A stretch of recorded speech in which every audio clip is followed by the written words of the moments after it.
Y hola a todos chicos, estamos en un nuevo video de Alex 1519 y esta vez estamos de vuelta con un nuevo creepypasta. Esta vez va a ser de El Hermanastro. Así se llama el creepypasta, no crean que me he olvidado de que también subía yo creepypastas anteriormente. Así que bueno, para tampoco dejarlos mucho tiempo con la intriga y también con toda mi perspectiva, así que de una vez, vamos con el creepy.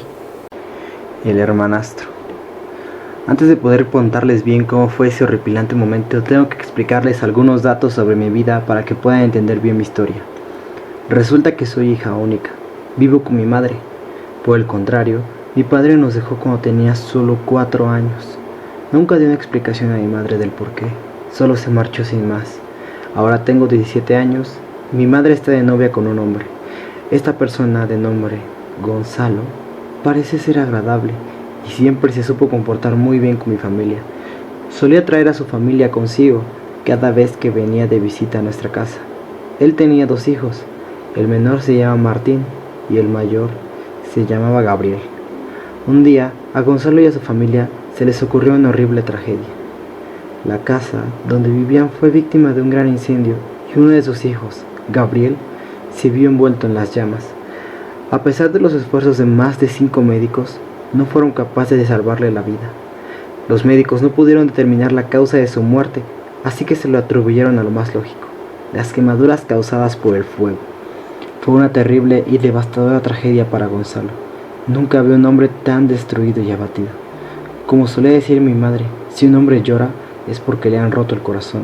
La cuestión es que mi madre le ofreció quedarse en mi casa a Gonzalo y a su hijo hasta que pudieran conseguir un lugar nuevo donde vivir.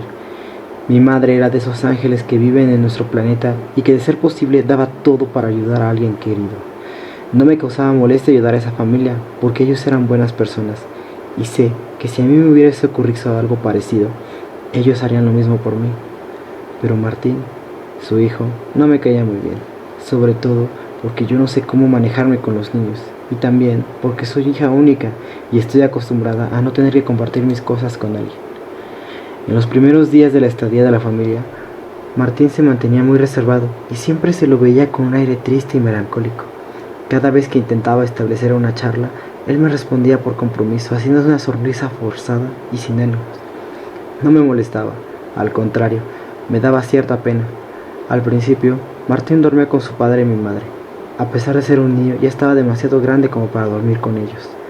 Además, mi madre y su padre querían tener un poco de intimidad, cosa que era imposible con Martín. Lo permitieron algunos días debido a que, como ya no tenía a su hermano mayor, le era casi imposible conciliar el sueño, cosa que me causaba mucha pena. Luego de unos días, su padre y mi madre tuvieron una fantástica idea: mandar a Martín a dormir en mi dormitorio junto a mí. Situación que no me parecería molesta si no fuera porque eso significaba un adiós a mi intimidad y espacio personal. Entonces me dije a mí misma: si voy a compartir mi dormitorio con un niño, tendré que llevarme bien con él. Así que platiqué con él un buen tiempo, hablando sobre gustos y cosas divertidas, logrando que simpatizara más conmigo. Mi dormitorio era una habitación muy pequeña, ni muy grande. Estaba pintada de un color amarillo claro, tenía un ropero en la parte izquierda y tenía un escritorio en la parte superior. El piso era de madera y mi cama estaba contra la pared derecha. La primera noche habían acomodado la cama donde Martín dormiría en paralelo a la mía, de tal modo que nuestras camas estuvieran cerca una de la otra, permitiendo que nos pudiéramos ver mientras dormíamos. Cuando llegó la hora de dormir es cuando se complicó un poco. Estaba durmiendo lo más plácidamente hasta que algo me despertó. Miro mi reloj y marcaba las 2:40 am. Yo estaba acostada, mirando la pared, dándole la espalda a la cama en donde dormía Martín. Al abrir bien los ojos, me quedé pensando en el porqué de mi desvelo y en ese preciso instante sentí como si alguien me estuviera viendo. Sentía esa sensación pulsante en mi espalda. Quería ignorarla, pero sentía cómo se aceleraba mi corazón y se me iba la respiración de la intranquilidad que sentía. Quería tomar coraje para darme la vuelta y ver si realmente había algo observándome. En ese momento, siento como ruido de madera crujiendo, como si algo se estuviera moviendo detrás de mí. Estaba paralizada. El terror de pensar que algo desconocido y quién sabe, si no peligroso, se estaba moviendo detrás de mí. El sonido no solo no cesó, sino que al contrario, iba en aumento. Escuchaba pequeños pasos detrás de mí, aumentando cada vez más y más de volumen, indicando que lo que sea que estaba detrás de mí se estaba acercando. Quería moverme, quería ver qué es lo que me causaba tal espanto e intranquilidad, pero no podía hacerlo. Estaba crispada. En un momento dejó de haber ruido, justo cuando el sonido de los pasos era muy cercano. Habría pensado que seguro que esa cosa se había detenido o se había marchado, de no ser porque sentí la respiración de alguien chocar contra mi espalda. Para este punto estaba aterrada. El corazón me latía demasiado rápido y el cuerpo me sudaba frío. En un arranque de valor, me di la vuelta para enfrentar a lo que sea que causaba mi terror. Mi sorpresa fue grande al ver que solo era Martín parado delante de mi cama. Recuerdo que sentí cierta irritación, pero me sentía muy aliviada de que no fuera algo extraño. No puedo dormir, me dijo, a lo que respondí muy aliviada. Si quieres puedes dormir conmigo.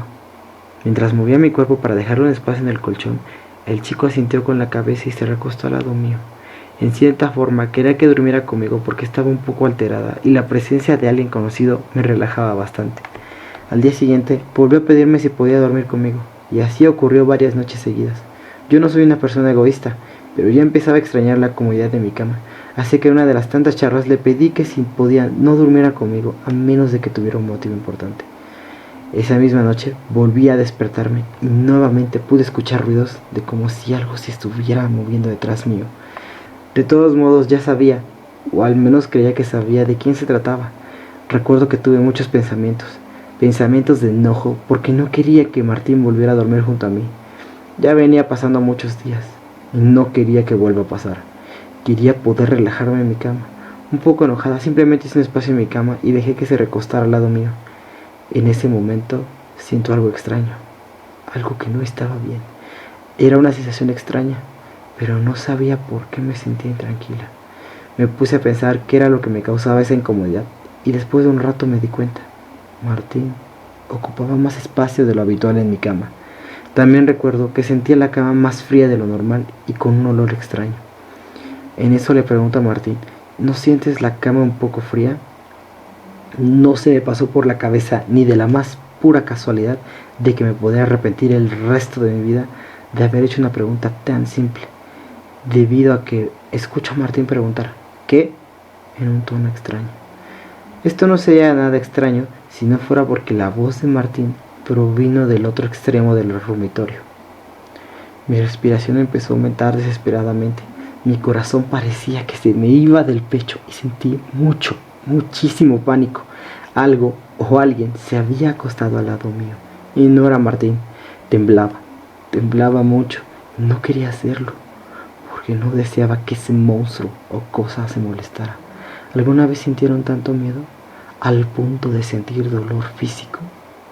Eso sentía. Estaba más que aterrada. Estaba muy asustada. Pero lo peor vino después. Esa cosa me abrazó con sus brazos helados, haciendo una gran presión en mí. Un fuerte escalofrío me recorrió de pies a cabeza. Podía sentir su respiración fría en mi nuca y sentía sus helados dedos clavarse en mi cuerpo. No podía pensar con claridad del terror que tenía. No podía hacer nada. Quería gritar, quería salir corriendo de la habitación, de la casa, de todo. Lloraba en silencio, apretando los dientes para no sollozar. Sinceramente no sé cómo hice para no orinarme encima porque nunca estuve tan aterrado en mi vida. Trataba de tranquilizarme, pero me era imposible, ya que podía sentir su respiración en mi nuca. Quería evitar moverme a toda costa. No quería causar que esa cosa se molestara. ¿Quién sabe qué podía hacerme? Sus uñas me provocaban mucho dolor. Se clavaban fuertemente en mi carne y esa cosa iba de poco cerrando su mano. Cada segundo que pasaba parecía interminable. Solo era capaz de pensar que el dolor que sentía. En cierto momento sentí como su mano iba perdiendo fuerza e iba deslizándose poco a poco hacia atrás. Esto sucedió hasta que su mano dejó de presionar mi cuerpo. Es ahí cuando me di cuenta que la cosa se había tranquilizado, debido a que su respiración se había vuelto más leve. No puedo decir que me sentía tranquila, pero pude sentir cierto alivio. Con el tiempo, la cama se volvía un poco más caliente y para cuando me di cuenta, ya había amanecido. Traté de mirar de reojo para ver si la criatura seguía en mi cama. Para mi alivio, ya no estaba. Después, simplemente me desmayé del sueño y me quedé en la cama un buen rato. Recuerdo que tuve una horrible pesadilla en la que ese monstruo me perseguía por una casa desconocida y que cada vez que me daba la vuelta para no verlo, no estaba. Sino que al contrario, él seguía detrás mío y yo no podía hacer nada.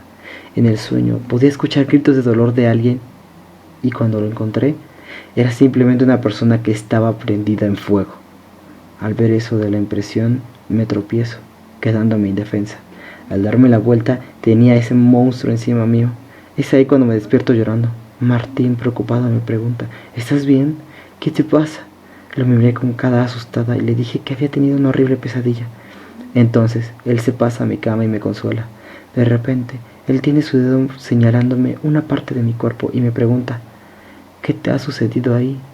Miro donde señala y veo 5 moretones alineados uno del otro, como si alguien me hubiera apretado con su mano. Al mirarlo, rompo en llanto y sin poder contenerme, le cuento por lo que había pasado. Después de contarle todo, él simplemente me pidió que saliéramos de la habitación y le contáramos a nuestros padres para que pudieran ayudarnos. Al buscarlos en su dormitorio no estaba. Recuerdo que sentí cierta incomodidad. Sentía como si algo malo fuese a pasar. Merodeando por toda la casa, los fuimos buscando por cada habitación, gritando sus nombres. Cuando llegué al baño, vi que por la parte inferior de la puerta salió un líquido rojo. Exaltada, pensé lo peor y debatí si debía abrir o no la puerta.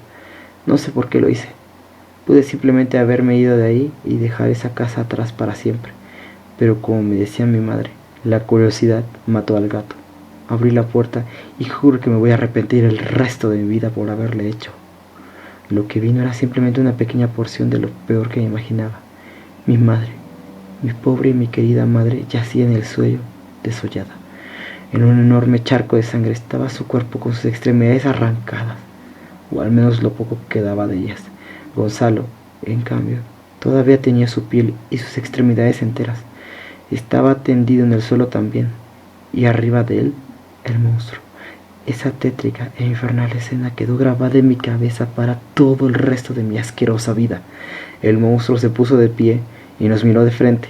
Su color de piel era de un oscuro rojizo. Era muy alto.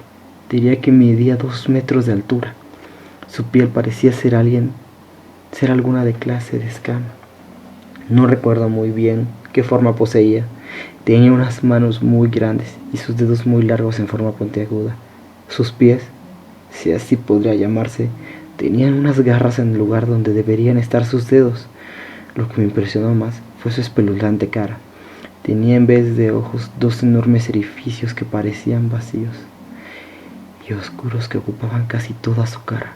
Digo casi porque también tenía una enorme mandíbula, muy grotesca, que sobresalía del resto de su cara. El monstruo al mirarnos se puso en una posición que indicaba que él estaba tenso. Soporté una muy fuerte arcada y podía sentir que mi corazón estaba muy acelerado. Después de dar algunos pasos hacia atrás, el monstruo liberó un gruñido de lo más aterrador y brutal posible. No sonaba como nada conocido. Era muy horripilante. Quisiera poder describírselos, pero no encuentro nada parecido como para poder hacerlo. Al escuchar ese ruido aterrador, nos fuimos corriendo a toda velocidad de la casa sin mirar atrás. Logramos abrir la puerta principal y corrimos sin parar hasta la ciudad. En cierto momento, recuerdo de aquella terrorífica escena recorrer mi mente logrando paralizarme del susto. En una mezcla de miedo, llanto y asco, termino vomitando en la calle. Martín asustado me pidió que siguiéramos para poder llegar a la policía. Cuando llegamos, les dimos la explicación de que alguien había asesinado a nuestros padres, omitiendo los detalles de que el asesino era un monstruo infernal. Por miedo a que no nos creyeran, viendo nuestro mal aspecto, fueron de inmediato para nuestra casa, dejándonos al cuidado de ellos. Pasó mucho tiempo, quién sabe si 1 o 2 horas, hasta que los policías volvieron. Supuestamente nuestra casa se había prendido fuego y tardaron un buen tiempo en apagar las llamas. Los cuerpos de nuestros padres fueron recuperados y les hicieron un análisis. No hallaron la causa concreta de la muerte y, como era de esperarse, se la atribuyeron al incendio. Actualmente ha pasado 1 año desde ese incidente y tanto Martín como yo fuimos al psiquiatra por mucho tiempo. Ya no soy capaz de conciliar el sueño y necesito de pastillas para poder dormir. Lo malo de estas pastillas es que me dan fuertes dolores de cabeza. Lo bueno es que no tengo sueños ni pesadillas. A Martín le fue peor que a mí. Él no mostró mejoría alguna y lo tuvieron que internar en un manicomio porque decía que el monstruo lo perseguía a todas partes. Mi psiquiatra dice que para poder mejorar debería escribir todo lo que siento y pienso en un diario. Yo considero esto como absurdo y no lo había hecho hasta hoy. ¿Por qué cambié de idea? Hoy recibí la horrible noticia de que Martín murió hace unos días. Dicen que no encontraron una causa específica, pero de todos modos concluyeron que murió quemado vivo por el fuego. Esto es debido a que el manicomio donde él estaba internado sufrió un enorme incendio. Tengo mucho pánico, tengo miedo de que ese monstruo me encuentre y quién sabe qué horribles cosas me haga. Ya no sé si las pastillas que tomo para dormir sean suficientes. Tal vez deba tomarme todo el frasco.